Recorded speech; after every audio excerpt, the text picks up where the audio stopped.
Bago itinayo ang bahay, tulay o gusali, may dugo munang iniaalay. Pero ang tanong, kanino talaga ang iniaalay? Matagal ng bahagi ng ilang sinaunang tradisyon sa Pilipinas ang padugo, ang pag-aalay ng dugo ng manok o baboy sa lupa. Ang paniniwala, para hindi kumuha ng buhay ang lugar at para maging ligtas ang mga taong magtatayo.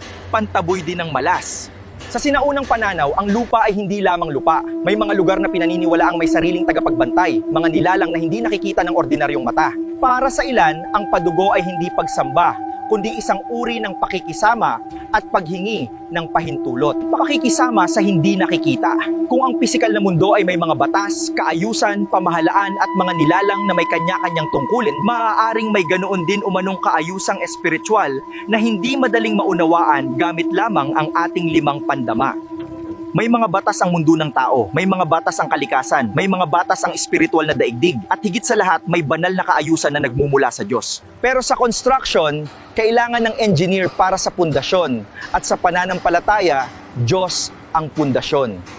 Helmet, safety shoes, gloves, proper fall protection, yan ang tunay na pampaswerte sa construction site. At sasabihin mo, dami mong alam, pero kidding aside, ang pundasyon, hindi pinapaduguan, pinapadisenyo yan.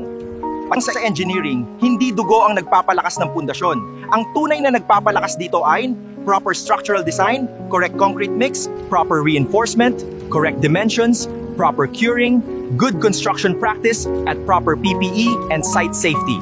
May alam ka pang construction na pamahiin? Comment mo dito dahil ang gusto natin, matibay na bahay sa mahalaga nating buhay. God bless! Ito lang naman ang gusto ko sa padugo. May mainit na sabaw ng tinola at adobo pa. Solve na ang tanghalian, boys!